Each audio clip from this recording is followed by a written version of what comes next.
o território tem uma importância e um significado muito grande. Quais são os principais desafios que vocês percebem nessa relação com o professor, principalmente da rede pública? Dessa simbologia do professor para todo mundo, né? Não tem quem não valorize individualmente aquele professor, tem uma memória afetiva com esse ou aquele professor. A gente vê que muita coisa boa, muita prática super interessante já acontece nas escolas. Territórios sociais. Territórios sociais. Olá, eu sou Robson Santo e este é mais um Territórios Sociais, o podcast que dá visibilidade a ações de impacto e ao terceiro setor. Sejam todos muito bem-vindos. Hoje nós temos a companhia sempre preciosa da Patrícia Bragança, ela que é minha amiga na Capta e na lida do terceiro setor, e também uma educadora, o tema que vamos falar hoje. Seja muito bem-vinda, Patrícia, obrigado. Obrigado, Robson, mais uma vez. Seja bem-vinda aqui a nossa convidada. É um prazer. Exatamente, nossa convidada é Joana Renó. Ela é mestre em comunicação pela Universidade Federal de Minas Gerais e atualmente é diretora de estratégia e implementação do Instituto IUNGO, uma organização que está revolucionando a educação no Brasil. Seja muito bem-vinda, Joana. Obrigada, Robson. Obrigada, Patrícia, todo mundo da Capta. É um prazer estar aqui no território. E você que nos assiste e quer participar dessa grande transformação, eu te convido a curtir o nosso conteúdo, compartilhar com seus amigos e, claro, fazer os seus comentários. É muito importante que você participe e traga as suas contribuições. Joana, eu queria que você falasse um pouco da sua trajetória, da sua formação, como que você chega ao terceiro setor, mas antes eu queria que você explicasse um pouquinho o significado desse nome tão incomum, Instituto IUNGO, é isso? Sim. IUNGO é uma palavra do latim que quer dizer unir os pares, atrelar, conectar. Então, a gente tem como premissa trabalhar em colaboração. Então, já no nosso nome, a gente já traz uma premissa nossa de trabalho e é assim que a gente tem desenvolvido todas as ações e atividades do Instituto desde que a gente surgiu, que faz pouco tempo, a gente surgiu em 2020. Abrimos as portas na semana em que a gente fechou para a pandemia, que foi um desafio bem intenso. E aí, desde então, a gente tem trabalhado em parceria com outras instituições do terceiro setor, com redes públicas de ensino, com universidades, empresas, para a gente tentar juntos construir uma educação de qualidade. E a gente trabalha muito em parceria com o professor, que é com quem a gente dialoga e desenvolve o nosso trabalho especificamente, né? Junto com ele. Muito bacana. Joana, então, falar de educação já é um desafio para começar, né? Principalmente no Brasil. Eu queria que você trouxesse mais informações a respeito desse contexto hoje de desafios e depois falar um pouco de estratégias, de alternativas, busca de soluções para mitigar um pouco desse desafio que é a educação brasileira. Tá. Vou tentar, tá, gente? Porque é um desafio mesmo. Um desafio secular, mas é um desafio histórico, né? Mas que também nos estimula muito a trabalhar com o que a gente faz, né? Quando a gente vai numa escola e conversa com os professores, com os estudantes, com as equipes das redes de ensino, a gente vê que muita coisa boa, muita prática super interessante já acontece nas escolas, né? Então, o nosso papel também é um pouco dar visibilidade a isso que já acontece, que os professores já desenvolvem. E ajudar no desenvolvimento profissional desses educadores, né? Então, quando a gente pensa qualquer profissão, a gente não forma e nunca mais estuda, né? A gente forma e continua estudando, né? Para a gente ir se atualizando, para a gente investigar aquilo que faz mais sentido para a nossa prática. E com o professor não é diferente. Então, no Instituto IUNGO, a gente trabalha muito com o desenvolvimento profissional dos educadores e com um foco muito grande em formação continuada, né? E aí essas parcerias que a gente desenvolve com as redes de ensino é porque a gente entende, e aí não é a gente da nossa cabeça, né? São as evidências, as pesquisas mostram que a formação continuada ela é mais eficaz, né? Então, quando ela tem uma duração maior, né? Quando ela tem um contínuo pedagógico que faça sentido para o professor, ao invés de uma formação pontual, específica, né? Então, a gente trabalha num processo. Então, a gente tem acordos de parceria com as redes de ensino de 2 anos, de 4 anos. Então, uma parceria longa, né? De longa duração, para, de fato, a gente conseguir apoiar esse professor no seu desenvolvimento, né? E pensando nesse professor, né? Vou puxar aqui um pouquinho. Quais são os principais desafios que vocês percebem nessa relação com o professor, principalmente da rede pública? Queria que você falasse dentro da sua resposta um pouco sobre isso também. Olha, a gente tem uma diversidade muito grande no Brasil, né? E no Instituto Jung a gente trabalha... hoje a gente tem parceria com 10 redes de ensino estaduais, uma municipal, a gente já teve com outras 10, então a gente trabalha numa escala nacional. E o que a gente percebe é que é muito importante a gente considerar o território, né? Eu falei que eu estava feliz de estar aqui nesse território, né? No territórios sociais, mas é porque eu acho que o território tem uma importância, um significado muito grande. Então não adianta eu buscar uma solução, uma estratégia que vai funcionar em Minas Gerais, mas que talvez não vai funcionar no Amazonas ou no Rio Grande do Sul.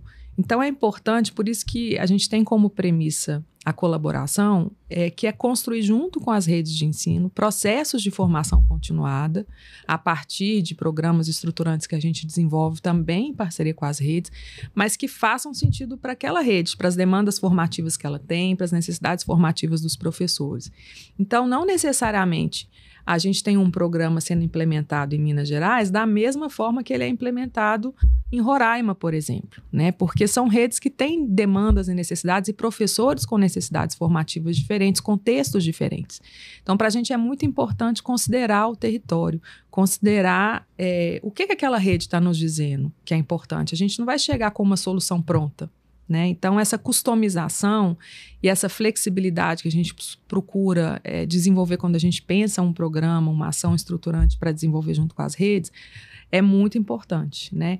E a gente entende que a rede de ensino é quem tem a autonomia para lidar com todas as questões relativas à educação daquele território. O nosso papel é apoiar e fortalecer essa autonomia da rede de ensino, né? O que a gente quer é que a gente um dia possa não estar lá e que boas práticas continuem acontecendo, né, na educação. E é o que a gente tem visto, né? A gente tem visto redes de ensino muito comprometidas, mas os desafios são muito grandes mesmo, né? São muito grandes mesmo. A gente tem crianças que vão para a escola porque senão elas não conseguem comer em casa, né? Isso é uma realidade. A gente visitou há pouco tempo atrás uma escola em que dia sim, dia tinha merenda, dia sim, dia merenda não tinha, dia não tinha merenda, dia sim merenda, dia não merenda. E quando não tinha merenda, ela não tinha o que comer, porque em casa ela também não tinha. Então, a escola é um espaço que ela comporta... tem uma fala que eu escuto sempre, que a educação é a mola propulsora de qualquer desenvolvimento, né, do país. E é verdade, a escola é esse espaço, né, que às vezes consegue, inclusive... endereçar questões que não são da educação especificamente, né, que são sociais ali do contexto, do território. Mas o nosso papel é entender como é que a gente consegue fortalecer esse professor, né, que está ali dentro da sala de aula junto com seus alunos. E aí as pesquisas também mostram que quando a gente tem um fortalecimento desse professor, é um dos maiores preditivos de uma educação de qualidade, de uma transformação na educação. Então, o papel do professor como ator ali nesse ecossistema que é a escola, que é a educação, que é a rede de ensino, é fundamental, né? Então, a gente entende que o nosso papel é apoiar esse professor para que ele possa cada vez mais desenvolver o seu trabalho da melhor maneira possível, com o foco no desenvolvimento integral do seu estudante, dos seus alunos, né? Para que eles se desenvolvam em termos cognitivos, mas também em relação ao corpo, ao emocional, enfim, de maneira integral e capazes de atuar no seu território, de intervir, de serem cidadãos, né? Então, a gente trabalha muito nesse foco, assim. Não sei se eu te respondi, Patrícia, porque eu vou falando já Com certeza, trouxe bastante informação para a gente. Mas apesar dessas diferenças, Joana, tem algum desafio, algum problema que ele é muito recorrente? Você pode falar, não, isso aí é do Amazonas ao Rio Grande do Sul, isso é um problema que a gente enfrenta muito comum. Olha, hoje eu até tive numa conversa semana passada com outras instituições do terceiro setor e tem sido muito dialogada a dificuldade que a gente tem hoje com a entrada de profissionais que têm muito pouca prática em sala de aula. A gente tem um quantitativo enorme de cursos de graduação em pedagogia, principalmente, ou licenciatura, que são totalmente EAD, né? E aí você cria uma condição, às vezes, que é complexa, né? Um professor que nunca teve um contato com uma sala de aula. A gente tem, né, a gente que eu digo assim, os governos, né, os órgãos reguladores, inclusive, têm trabalhado em cima disso, mas isso reforça um pouco, porque na educação a gente fala de formação inicial, que é o processo de graduação, quando a pessoa se forma para virar um professor, e a formação continuada ou em serviço, que é quando ela faz já sendo professor, né, que é o que ela vai desenvolvendo ao longo da vida. Então, o papel da formação continuada é muito relevante nesse sentido, porque você tem um conjunto de profissionais que está chegando na sala de aula que não necessariamente já possui todas as competências e habilidades que a própria Base Nacional de Formação Continuada e tudo mais dos professores indica, né? Então, a gente apoia nesse sentido.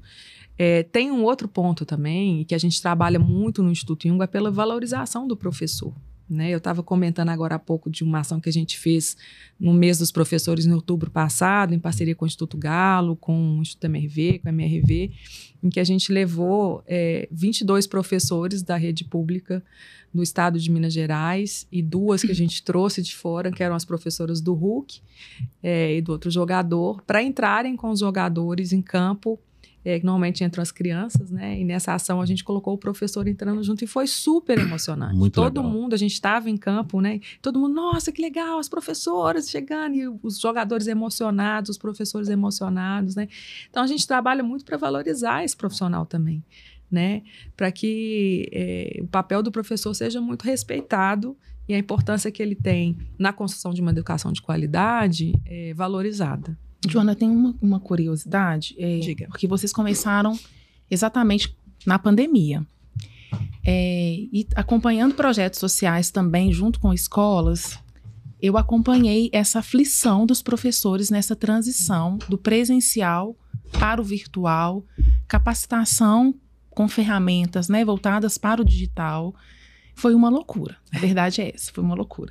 E como vocês trataram, né, iniciaram o trabalho nessa virada de chave de uma pandemia, como foi esse trabalho junto com os professores? E na sequência eu queria que você falasse um pouquinho também da saúde mental desses profissionais, como que isso apareceu nesse período.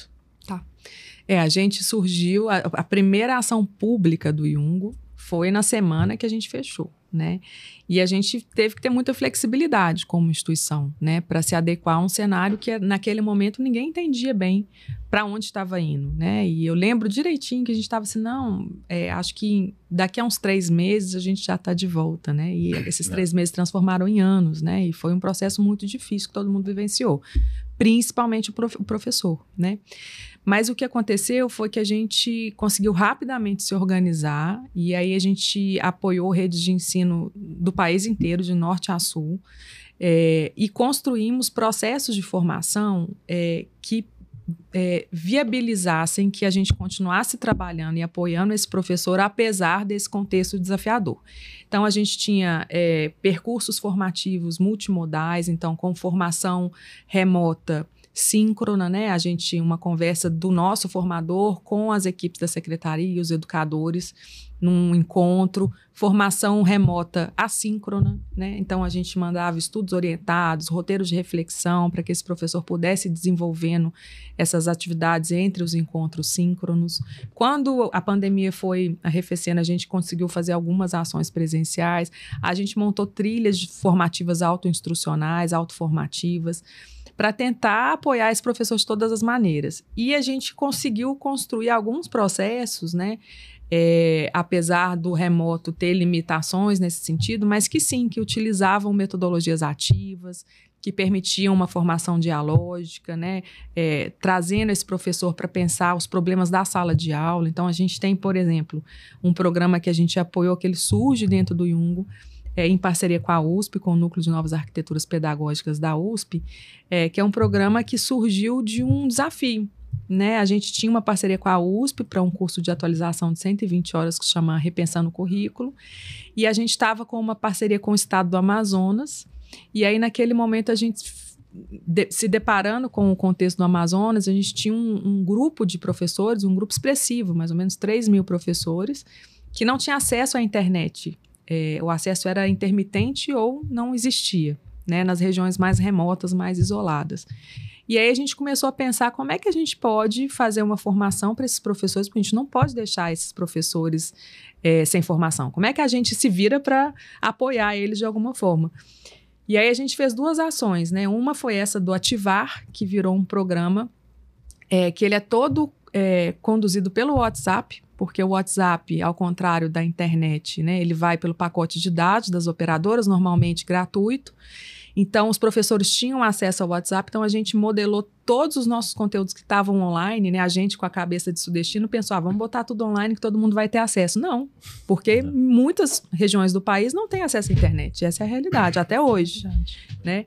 Então, junto com a equipe da USP, o professor Ulisses Guimarães, a professora Valéria Arantes, eles desenvolveram um processo que são encontros recorrentes e conversas recorrentes com grupos de professores do país inteiro, e começou o protótipo foi no Amazonas, com professores do Amazonas, tudo pelo WhatsApp, com interação com os tutores da USP, que são mestrandos, doutorandos da USP, e eles desenvolvem projetos juntos. Então, a gente tem um professor de uma região do Amazonas desenvolvendo projeto com outro professor, e hoje esse programa existe aberto para o Brasil inteiro, e a gente tem professor do Sul, num grupo de trabalho junto com o professor do Norte, conversando sobre um problema que é comum à sala de aula de ambos, mas que com características diferentes, né? E lá no Amazonas também, a gente também, por exemplo, nessa tentativa nossa de conseguir garantir uma equidade, né, assim, de garantir que todos os professores tivessem acesso à formação que a gente estava construindo junto com a rede de ensino,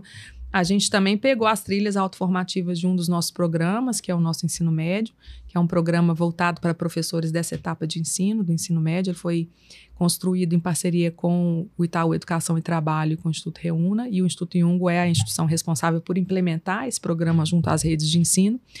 Ele tinha uma parte dele que era toda autoformativa, são trilhas em que o professor entra e vai navegando e vai construindo no tempo dele o processo formativo. A gente transformou isso tudo por WhatsApp, para que aqueles professores do Amazonas que não tinham acesso à internet pudessem vivenciar também essa formação.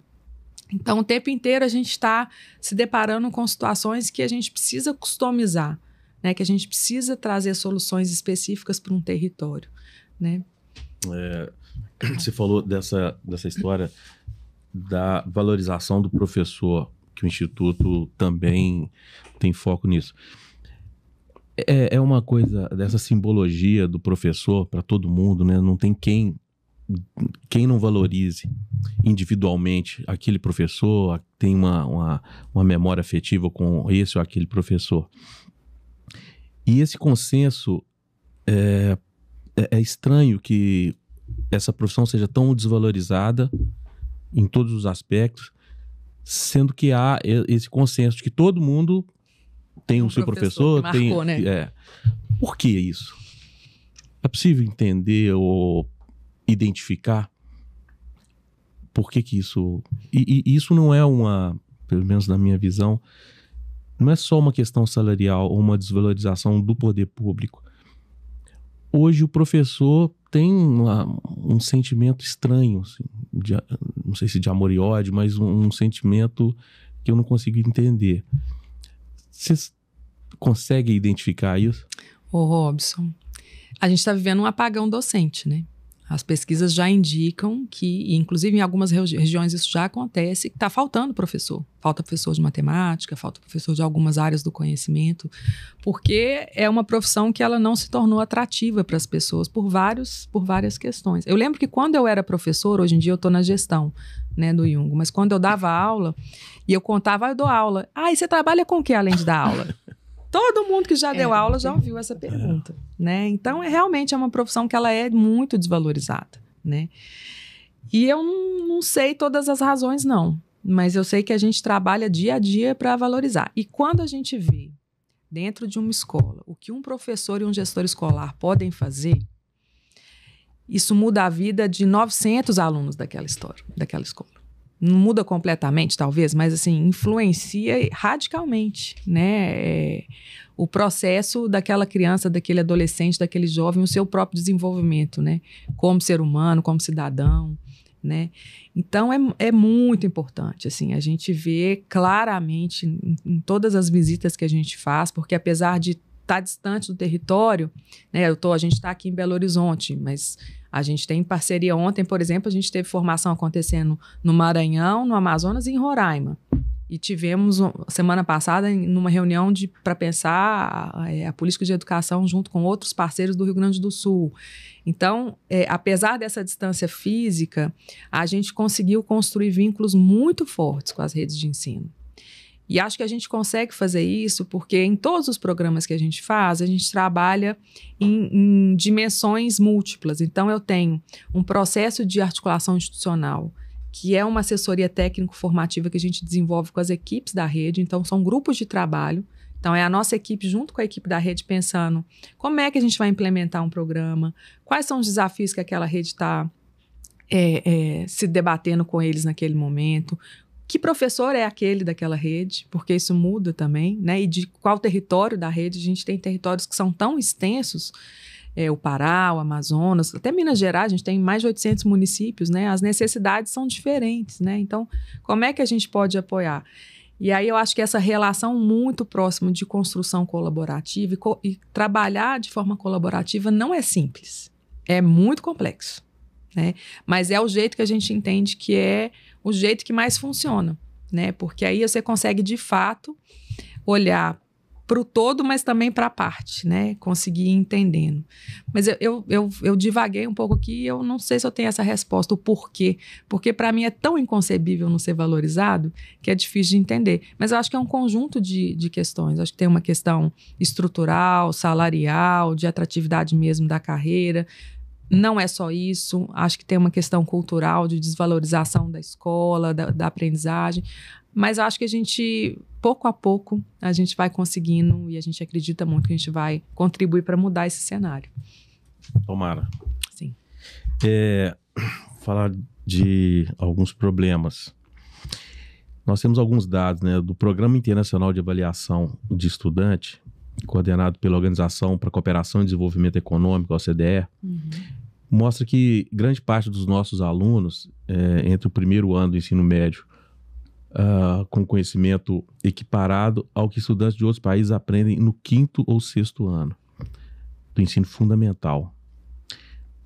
Qual é o impacto disso no nosso futuro e como que o Instituto, o IUNGO, pode estar contribuindo para mudar esse contexto?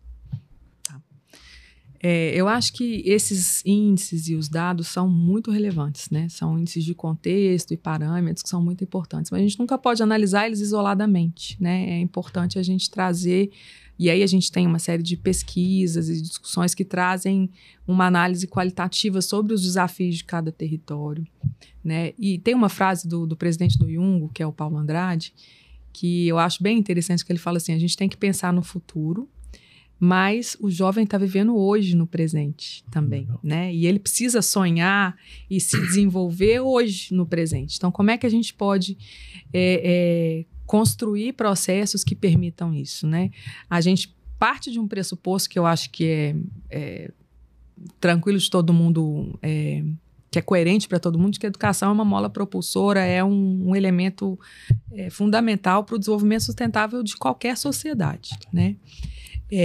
E na educação a gente fala muito também que a gente tem tantos desafios, né? A gente está falando de um ecossistema bastante complexo, né? Que envolve uma série de atores ali. Que a gente tem, vocês trabalham muito na área de saúde, né? Na saúde a gente tem a urgência, a emergência, os tratamentos crônicos de longo prazo. Na educação é a mesma coisa, a gente não pode fazer uma ação só pensando daqui 10 anos, porque hoje na sala de aula a gente tem um jovem dentro da sala de aula sentado e um professor dentro da sala de aula sentado. Então a gente tem ações emergenciais, urgentes, de médio prazo, longo prazo, e a gente tem, e aí por isso que eu acho que é importante a gente trabalhar em colaboração, que ninguém dá conta de tudo, né? É muito complexo. Então, quando a gente trabalha junto com outras instituições, com as redes públicas, a gente consegue lidar com esses desafios todos, que são realmente muito intensos, nessas várias necessidades e demandas, né? Então, a gente tenta sempre, quando a gente vai pensar alguma ação, construir essas camadas, sabe? Então, a gente vai trabalhar com uma rede de ensino, a gente vai apoiar a rede na formação dos seus professores, mas a gente também constrói um diálogo com os gestores educacionais, constrói um processo formativo com os formadores da rede de ensino, que são as equipes que vão continuar lá depois formando os educadores da rede, com a própria equipe técnica da rede, porque a gente entende que é importante apoiar a formação do professor que está hoje na sala de aula, mas também fortalecer a secretaria para que ela consiga conduzir esses processos autonomamente também, né, quando a nossa parceria já não estiver mais ali. Então, para isso, a gente tem que ir fortalecendo vários atores aí do processo, né? Então, a gente trabalha muito nessa lógica de combinar esforços, de articular parcerias, de construir processos colaborativos para que a gente consiga incidir sobre esse cenário em alguma medida, né? E são 5 anos do Instituto, né? Sim. Nesses 5 anos, já é possível identificar algo? Já existe algum case que você olha assim e fala, poxa, fez muita diferença a nossa... existe case demais. Acho que eu ouvi essas histórias. Olha, eu vou dar alguns exemplos práticos, aqui que a gente está falando de forma geral, vou falar agora um pouquinho dos programas, né? Então, por exemplo, eu falo muito do território da Amazônia Legal, vocês devem ter visto na minha fala, porque a gente tem um programa que para a gente é muito importante, que é o Itinerários Amazônicos, que foi um programa que surgiu, a gente começou a pensar esse programa lá em 2021, quando eu e Paulo, pelo Instituto Jung, começamos a participar de uma rede que se chama Concertação pela Amazônia, uma concertação pela Amazônia. São mais de 800 lideranças, empresas, instituições, governos, representantes do governo do país inteiro para pensar um desenvolvimento sustentável para a Amazônia. E quando a gente começou a participar dos grupos de trabalho, das discussões da concertação, a gente falou, gente, a gente precisa povoar as escolas de Amazônia.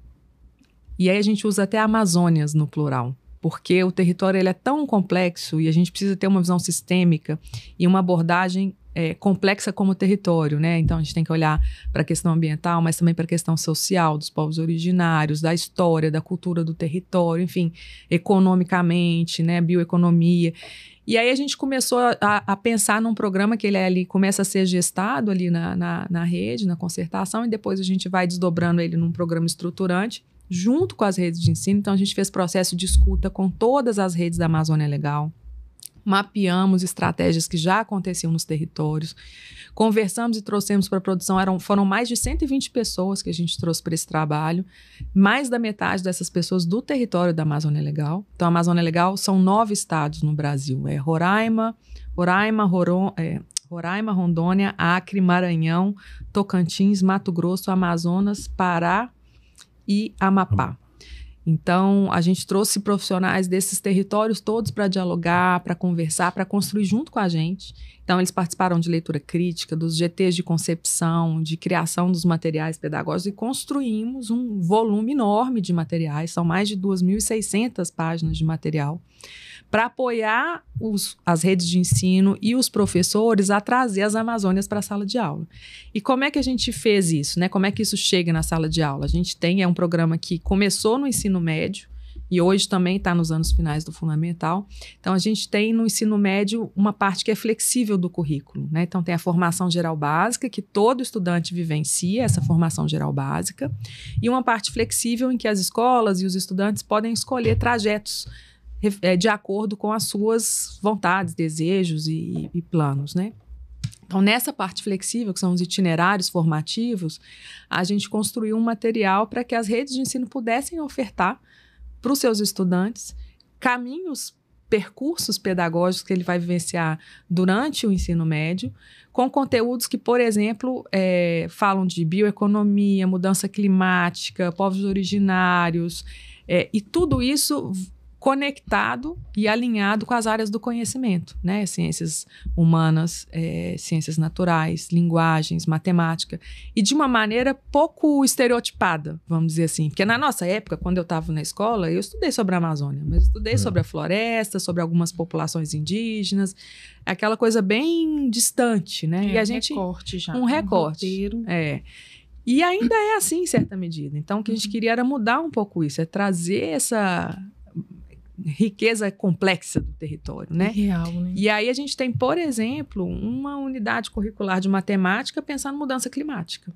Né? Então, como é que os alunos com um objeto de conhecimento X da matemática, que eu não sou matemática, não vou conseguir dizer qual é, como é que eles podem fazer uma análise de satélite para mapear qual que é o impacto das mudanças climáticas no território que eles vivem, né? Então, a gente fez esse processo e esse programa hoje está em implementação em 8 redes de ensino da Amazônia Legal. Então, praticamente na Amazônia Legal inteira, ele está presente nos currículos, nas escolas, a gente tem formado professores, gestores, formadores e os jovens estão tendo acesso a esse material. E aí, a coisa da customização, ela é tão intensa, cada estado, cada secretaria de educação, ela implementa esse conteúdo de um jeito diferente. Então, tem secretaria, tem rede de ensino que implementa esse material para, eu vou precisar desse módulo e desse aqui de ciências humanas para dialogar com o que eu já tenho no meu currículo. Então, ela implementa isso. Tem rede que quer o material inteiro e oferece como eletiva. Tem rede que quer o material inteiro e oferece como itinerário de aprofundamento. Então, o programa, na sua gênese, ele já permite uma série de customizações. No Pará, por exemplo, isso chegou a um grau extremo, assim, a customização. A gente começou a implementar em 2022, no Pará, o programa Itinerários Amazônicos para o ensino médio. E aí, o Pará nos convidou o Instituto Jung para a gente, junto com a rede de ensino, construir um componente. O componente, na nossa época, era a matéria, a disciplina, né? Agora se chama componente.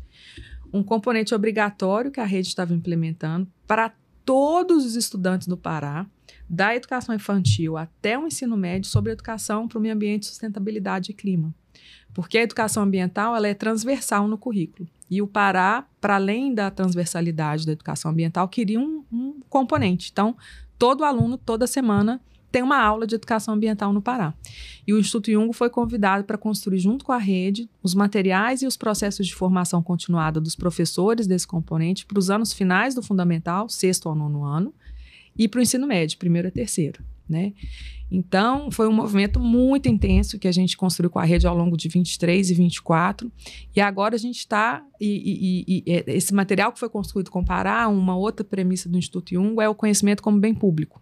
Então, tudo que a gente faz é gratuito e pode e deve ser acessado por qualquer educador, por qualquer rede de ensino. Então, isso que a gente construiu lá com o Pará também vai estar no programa Itinerários Amazônicos, disponível para qualquer rede de ensino, tanto para o ensino médio quanto para os anos finais do fundamental.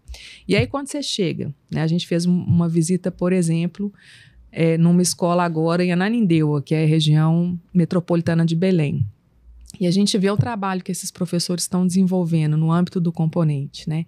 Aproximando a escola das comunidades quilombolas, aproximando os saberes tradicionais daquelas comunidades a práticas de desenvolvimento sustentável do seu próprio território, refletindo, construindo processos de arte, de cultura, mas também de pesquisa e ciência, pensando no desenvolvimento sustentável. Assim, os estudantes falam daquilo e você percebe que já é deles, né? Assim, eles já incorporaram, já se apropriaram daquele conhecimento, daquela construção. E aí você fala, nossa, legal demais, né? Aí tem o seu propósito de vida, de trabalho, né? Lá no Jung, ele se materializa ali naquele momento, né? Então, é muito gratificante, assim. Mas não é fácil, não é simples, não. Mas a gente acredita que é muito possível e a gente vê que é possível, né? A gente vê que é possível. Que legal. Muito bacana. É muito legal. Uma pergunta, né? Você falou dessa articulação com a gestão estadual, né? Gestão da educação em nível estadual. Como vocês pensam em ir para o patamar aí de um diálogo com o Ministério mesmo da Educação, considerando toda essa construção metodológica, robusta, que vocês têm, que o Instituto tem? Tá. Vou dar um passo atrás e contar o porquê do diálogo com as secretarias estaduais, né? A gente, quando começou lá no Instituto Jung, a gente tinha 2 programas estruturantes inicialmente. Um era esse, o Itinerários Amazônicos, que ele nasce voltado para essa etapa do ensino médio, e agora ele também vai passar a atender os anos finais do fundamental, e um outro programa que é o nosso ensino médio, que também é voltado para essa mesma etapa, o ensino médio. Os itinerários amazônicos, a gente construiu ele, então quem realizou o programa foi o Instituto Iungo, a Rede Uma Concertação pela Amazônia e o Instituto Reúna, e a gente é responsável pela implementação, e para fazer esse programa a gente precisou arregimentar e trazer junto com a gente um grupo grande de parcerias. Então, ele tem parceria com o BNDES, que a gente foi o primeiro programa a ganhar o Fundo Socioambiental. O primeiro programa de educação que ganhou o Fundo Socioambiental do BNDES. Né, que foi muito importante porque ele trabalha numa lógica de match funding, de cofinanciamento. Então, o BNDES te dá 50% do valor do programa e você capta o restante. E aí você tem a integralidade dos recursos que você precisa para executar. E aí a gente conseguiu, junto com essa parceria com o BNDES e já nas articulações que a gente estava desenvolvendo, trazer parceiros muito importantes, como o Instituto Arapiaú, o próprio Movimento Bem Maior entrou, o Fundo de Sustentabilidade Hidro, a Vale entrou como patrocínio, enfim. É um programa que ele vai crescendo, porque a gente está falando de e às vezes é difícil até para o investidor entender, mas quando é que acaba? Né? Não acaba, é contínuo, né? A gente tem planos, até 2027 a gente já tem acordos de cooperação técnica, porque a necessidade das redes de ensino é de formação contínua, né? E aí, para os anos finais do Fundamental, a gente conseguiu uma parceria com a Pórticos, que é uma instituição filantrópica internacional, originalmente da Holanda, mas que trabalha no mundo inteiro com educação, justiça social, sustentabilidade, então também está com a gente nesse lugar. No nosso ensino médio, a gente trabalhou junto com o Instituto Educação o Itaú Educação Trabalho, o Instituto Reúne, a gente implementa, mas a gente começa, eu estou contando essa história toda só para mostrar o tanto de gente que está junto com a gente, Sim, assim, porque rede. É complexo, além das redes de ensino, que são o parceiro principal, né? A gente trabalhava só com o ensino médio, e o ensino médio é competência das secretarias estaduais, então era muito natural que a parceria fosse com as secretarias estaduais. Várias secretarias estaduais também são responsáveis pelos anos finais do Fundamental. Então, a gente tem trazido esses conteúdos dos anos finais do Fundamental também com as redes estaduais. E com as redes municipais, a gente tem trabalhado um outro programa estruturante, nós chamamos Entre Pares, que é um programa de desenvolvimento profissional de educadores também, por meio de uma estratégia de mentoria, que a gente constrói grupos de mentores e mentorados, professores mentores e professores mentorados, porque as evidências mostram que o professor aprende melhor com o professor, um com o outro, né? Então, a gente quer fortalecer essas comunidades profissionais de aprendizagem, né? Como é que dentro do ambiente de uma escola, não só os alunos e os estudantes podem aprender, mas também os professores e os gestores entre si. Então, é um programa que fortalece muito isso, e aí a gente trabalha com a rede inteira, independentemente da etapa. O Ministério da Educação, né, ele é responsável por ter toda a regulamentação geral, né, pelos institutos federais e universidades, que são 2 campos que a gente não atua diretamente. Então, os nossos diálogos com o MEC, eles têm sido de articulação, né? Então, a gente já apresentou, por exemplo, o programa de itinerários amazônicos, é uma conversa de composição, mas a implementação mesmo do nosso trabalho, ela se dá na esfera, nesse momento, das redes estaduais e municipais.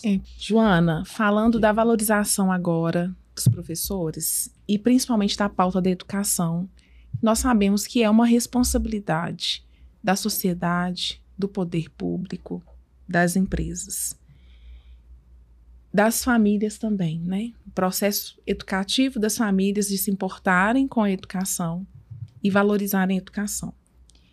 Como que você percebe essa articulação para além da rede, né, de ensino que você já colocou muito bem, mas de outros atores da sociedade, dos parceiros, você também mencionou um pouco mais, nesse compromisso com a pauta da educação?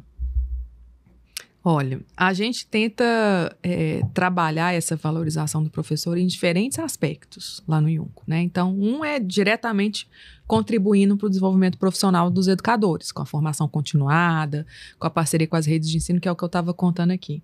Mas a gente também tenta trazer uma comunicação que seja mobilizadora e engajadora para valorizar esse profissional. Então, a gente desenvolve uma série de campanhas e ações dentro da nossa comunicação. Samira está aqui, da nossa comunicação, não me deixa mentir, para valorizar o professor. Eu contei agora há pouco uma que a gente fez junto com o Instituto Galo, com o Galo, que foi super legal. Então agora a gente vai lançar uma campanha, fica o mês inteiro a campanha aberta.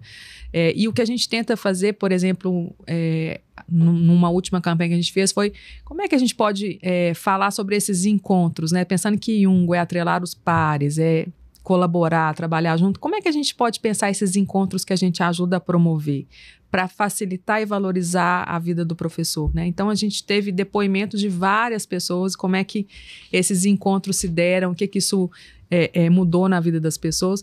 Mas é o que o Robson falou no começo, né?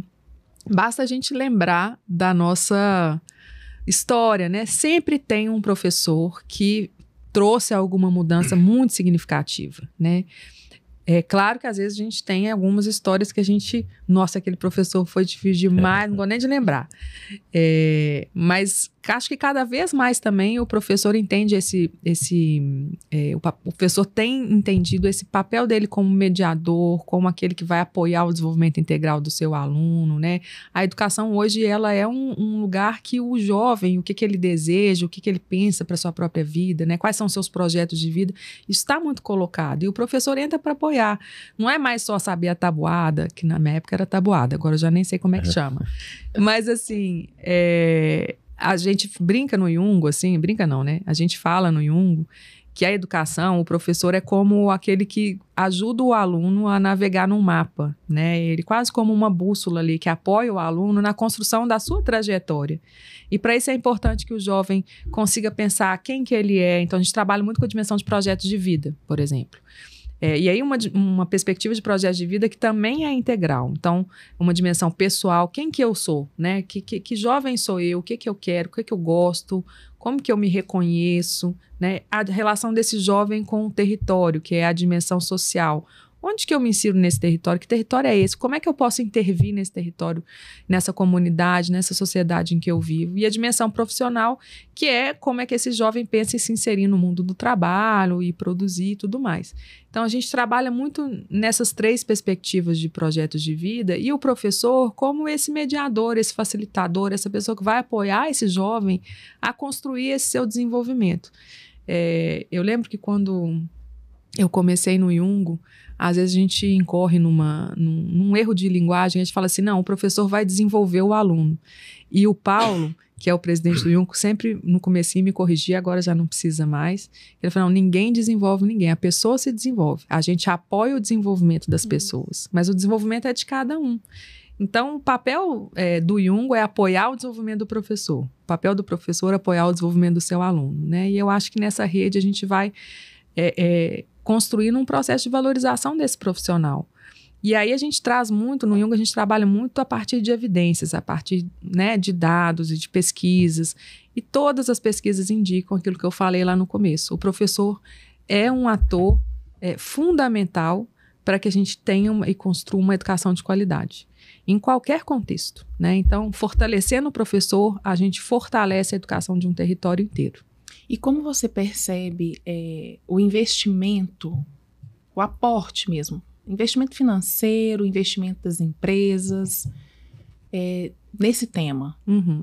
Olha, a gente tem parceiros que são muito presentes e muito fortes com a gente desde o começo e outros chegando também nessa mesma perspectiva, que entendem a complexidade do que a gente faz, porque diferentemente de outras ações de impacto social, às vezes, ou cultural, em que você tem um resultado muito imediato, né? Na educação, o resultado ele é contínuo, perene, né? Então, você precisa ter um investimento. Eu lembro numa discussão uma vez de captação para o Itinerários Amazônicos. O parceiro me perguntou, mas Joana, esse programa é tão incrível, ele é tão sólido, sério, já tem parceria com as redes, por que às vezes a gente percebe que é difícil captar recursos? Porque nem toda instituição que investe está disposta ou consegue perceber que para você ter uma mudança estruturante, é necessário um programa estruturante. de longa duração, de parcerias intensas com os atores envolvidos ali para que aquela mudança aconteça, né? Então, a gente tem procurado e tem conseguido parcerias que tenham essa mesma visão, né? E hoje a gente tem muito isso, uma filantropia baseada na confiança, a gente tem uma série de novos contextos, né, que já olham para o contexto da educação, que é complexo, também de uma maneira complexa, entendendo que é importante ter vários atores juntos. Então, a gente trabalha muito com uma composição orçamentária, com uma composição de parcerias, porque para garantir os investimentos necessários para executar um programa. E a gente tem 2 mantenedores que estão com a gente desde o começo, que permitem que a gente institucionalmente continue se fortalecendo, porque para desenvolver programas fortes, a gente precisa estar forte institucionalmente, né? E aí a gente tem esses 2 mantenedores no Instituto MRV, o Movimento Bem Maior, que estão com a gente desde o começo, que nos apoiam muito nesse sentido. Mas não é simples, né? Eu lembro que uma das pessoas do nosso conselho uma vez me falou assim, Joana, de 50 reuniões de captação, a gente vira uma. E vocês devem vivenciar isso, né, na Capta no dia a dia, né? É por aí mesmo. Então, a gente conversa muito, articula muito, troca muito, e a gente tem conseguido construir relações que são muito relevantes para o contexto da educação, para maturidade, para a consolidação da gente como instituição, né, do Instituto Jung, parcerias muito fortes. Mas é um trabalho contínuo, cotidiano, né, que a gente tem que empreender. E muito desafiador, né? O Instituto já tem uma robustez, né, do ponto de gestão institucional, pelo que você trouxe aqui, mas a gente percebe a necessidade do próprio terceiro setor dentro dessa pauta. Vou falar da educação porque cultura, esporte, né, nós já tivemos aqui conversas a respeito dessas áreas, que são áreas que realmente precisam ter investimentos de longo prazo para que, de fato, o resultado aconteça e que atuem de maneira integrada, né? Educação, cultura, que são ações de prevenção, né? Para que lá na frente a gente não tenha que investir o recurso público ou das empresas que seja tentando resolver, né, os problemas que nós estamos tentando resolver hoje enquanto sociedade. E aí fica uma responsabilidade para nós, né, enquanto articuladores, e vocês enquanto articuladores com uma estrutura um pouco mais robusta, de levar essa mensagem para as empresas. É um processo grande, é um desafio também grande de formação dos gestores, entender a importância do investimento de longo prazo. Porque investir... Não que as outras ações não sejam importantes, né? Um evento ou uma atividade, mas se não houver esse investimento de longo prazo, a mudança estruturante não acontece. Então, fica a nossa responsabilidade também, né, aqui. Fica. E é exatamente o que você falou, né? No evento, você faz um evento, no dia seguinte do evento, você já tem quantas pessoas foram, quantas matérias saíram a respeito do evento, qual foi o retorno financeiro, promocional, você já consegue todos essa contrapartida, né, do investimento colocado ali. Na educação, muitas vezes, isso demora anos, né? É um processo. Então, o que a gente tem feito muito lá no Instituto Jung também? A gente tem investido muito na construção de processos cada vez mais robustos de monitoramento e avaliação das nossas ações. Entendendo que a gente precisa, e aí trazendo para esses processos de monitoramento e avaliação a complexidade do nosso campo, né? Então, vou dar um exemplo. Num evento, você vai lá e você tem várias maneiras de calcular o público desse evento. E numa formação online aberta, sem pré-inscrição, como é que você calcula? É por visualização? É por usuário? É por cadastro? Como é que você faz esse cálculo? Então, a gente teve que ir construindo essas metodologias, e aí a parceria com o BNDES foi muito boa nesse sentido, que a gente conseguiu validar alguns processos de medição mesmo, e a gente conseguiu estruturar um processo para pensar um plano de monitoramento e avaliação, a teoria da mudança dos programas, a gente tem a teoria da mudança do Jung, mas também dos programas, e agora a gente está pensando um planejamento de 3 anos para o Instituto, né? Que é um pouco esse passo de, olha, já que a gente está falando, né, de ações estruturantes, de formação continuada, como é que a gente se estrutura também num universo temporal mais estendido, né? Então, é um processo contínuo. E também desse diálogo, né, com o parceiro, com o investidor, porque às vezes a linguagem que um investidor, se ele for, por exemplo, né, do campo empresarial, ela é diferente da linguagem de um educador. A gente precisa achar um ponto em comum, né, e achar uma forma de dialogar. Então, a gente tem construído essas maneiras. Então, às vezes a visualização para ele é melhor de uma maneira, às vezes é melhor de outra. Então, é tentar entender como que a gente pode apoiar também as empresas, as instituições a entender que é importante sim investimento, que o investimento tem que vir ontem, né? Porque as demandas são urgentes e crônicas e muito relevantes e impactam a vida de uma geração, né? Mas os resultados vêm também. Alguns resultados a gente consegue medir e avaliar com celeridade, mas vários a gente vem dessa construção, né? Então, a gente tem trabalhado muito nesse sentido de construir com os parceiros esses entendimentos. E a gente tem tido sucesso nesse ponto, assim, a gente tem tido parceiros que são muito sensíveis às particularidades do campo da educação, ao contexto e ao comprometimento, né, que é importante ter quando você quer de fato apoiar uma mudança que ela é estruturante, né, e que é sistêmica. Fico feliz de saber que vocês estão com uma teoria da mudança bem definida. Tá, menina, foi um trabalhão. Imagina. É um trabalhão. E que é isso, a gente consegue desenvolver à medida que a gente institucionalmente vai ficando mais forte também, né? Então, reforço de novo, os nossos mantenedores, eles são fundamentais, porque senão a gente não consegue ter esse fôlego, né, de gestão institucional, de olhar para monitoramento e avaliação, para além do pedagógico, né, que naturalmente tem todo o foco do Instituto. E sem isso a gente não consegue ir crescendo, né? Isso é um privilégio. Mas eu acho que isso é sempre música aos ouvidos de todo mundo.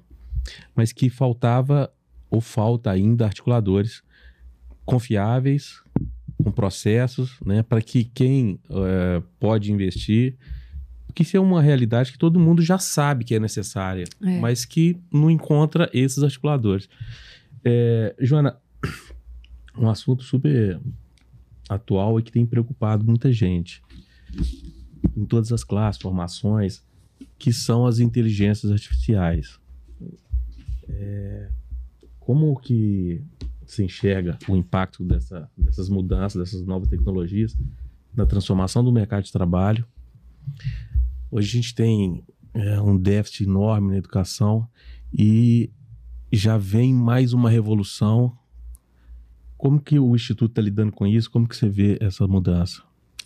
Acho que a mudança na educação vai ser sentida de maneira bem intensa, como em todos os setores da sociedade, né? A gente tem acompanhado bem de perto, né? O Paulo, que é o nosso presidente, por exemplo, está agora em Nova York, na Conferência do Futuro, que é o Summit of the Future da ONU, né? Que é uma conferência que congrega aí líderes mundiais e pessoas que estão discutindo uma série de aspectos que são, né, socialmente relevantes, e a inteligência artificial é um dos campos que está sendo discutido lá, né? Então, não tem muito como a gente não acompanhar essa discussão. A gente tem acompanhado bem de perto. E aí tem vários estudos, vários caminhos, várias possibilidades que estão indicando para onde que a coisa pode ir ou não. Mas é tudo muito recente ainda, né? Então, a gente está acompanhando bem de perto, mas que a mudança é uma mudança que vai ser real, já está sendo real, e aí no campo do fazer do professor, né, o que pode apoiar e o que pode dificultar, no campo do estudante, né, o que pode apoiar, o que pode dificultar.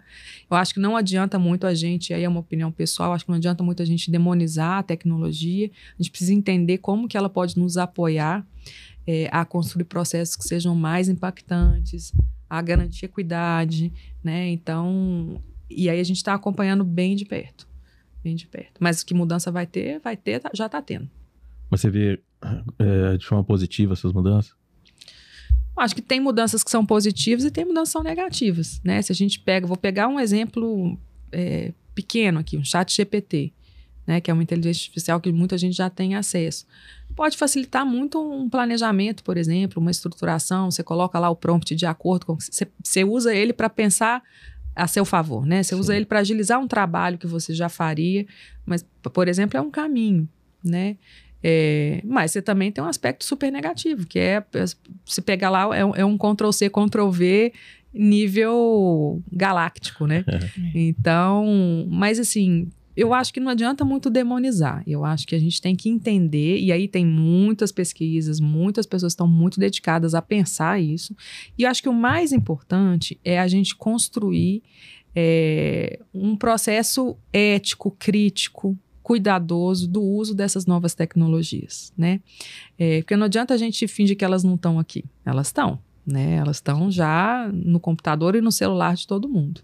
Então, como é que a gente constrói dentro da escola, na sociedade como um todo, usos que sejam éticos, que sejam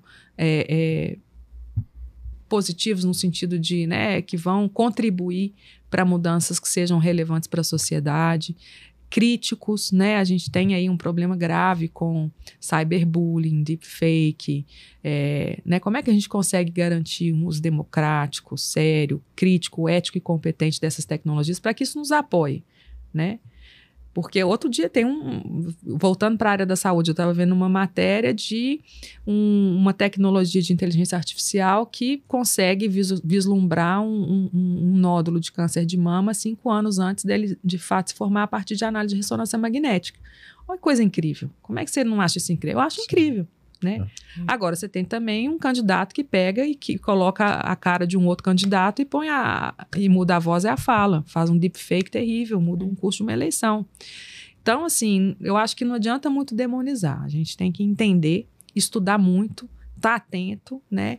E o que eu acho que a gente pode fazer para os professores e para os jovens é cada vez mais fortalecer essa capacidade crítica, esse olhar crítico, essa ética do uso das tecnologias para o dia a dia do trabalho de qualquer um, né? De cada um. A internet, ela de alguma forma, ela concorreu com o professor. E você acha que as inteligências artificiais vai agravar isso? Eu não acho que concorre, não. Não acho que concorre, não. A gente lembra do professor. E o professor faz diferença, né? E isso não sou eu que estou falando, são as pesquisas, né? É um apoio à tecnologia, facilita, né? Se for pensar, por exemplo, há 20 anos atrás, menos até, 15 anos atrás, a dificuldade de levantamento de dados, de comunicação mesmo, né? Da gente ter notícia de outras pessoas em outros países, de acessar conteúdos. Por exemplo, a gente tem plataformas hoje que a gente consegue entrar num museu de arte em Paris e vivenciar alguma coisa daquela experiência, por mais que ela seja mediada por tecnologia. A gente tem casos de tecnologia, por exemplo, que aí é um outro contexto, né? Lá no próprio Amazonas, no Pará tem também, em Roraima e outros estados, que é a formação, a educação mediada por tecnologia. A gente tem um professor dentro de um centro de mídias, dando aula para alunos, 2.000 alunos que estão em territórios espalhados na Amazônia inteira. E tem um professor na sala de aula desse aluno, que é o mediador, mas esse professor especialista ele não consegue chegar, seja pela estiagem. Agora no Amazonas, 61 municípios dos 62 do estado estão com aula remota por causa da estiagem, porque as pessoas não têm como se locomover, porque se locomoviam pelo rio, né? Então a aula é remota. Então, querendo ou não, a tecnologia permite que a gente não interrompa, né, o processo, né? Agora, construir... Como é que a gente constrói, dentro desse contexto, né, de formação, de educação, processos que sejam dialógicos, que sejam condizentes com os projetos de vida dos estudantes, que façam sentido. Quando a gente foi fazer esses projetos lá no Norte, uma das coisas que a gente mais ouviu dos próprios estudantes nas escutas, falei, olha, eu não me vejo no meu material, no meu livro. Quando eu vejo lá alguma coisa no meu livro didático falando sobre juventude, não sou eu. Quando eu vejo alguma coisa falando sobre cidade, não é a minha. Quando eu vejo falando sobre a Amazônia, não é onde eu moro, né? Então, essa coisa do pertencimento é muito forte para a gente conseguir construir sentido, né? Para a coisa fazer sentido, para que aquilo ali vire uma experiência mesmo, né? Então, eu acho que a tecnologia, ela ajuda, sim, ela aproxima. Mas se ela não é feita de uma maneira crítica, com contornos bem definidos, com uma ética muito bem construída, aí, como tudo, vira um problema. Verdade. Bom, Vamos chegando a mais um final Já, gente? dessa conversa tão legal, inspiradora. Bacana. Passou rápido, né? Passou rápido. Mas antes eu quero convidar você que nos assiste novamente a participar, fazer seus comentários, curtir esse conteúdo e compartilhar com seus amigos. E, Joana, eu quero agradecer muito a sua presença, foi um prazer. Eu que agradeço, gente. E pedir que você deixe a sua mensagem final, fale dos contatos, se há possibilidade de apoiar, de voluntariar.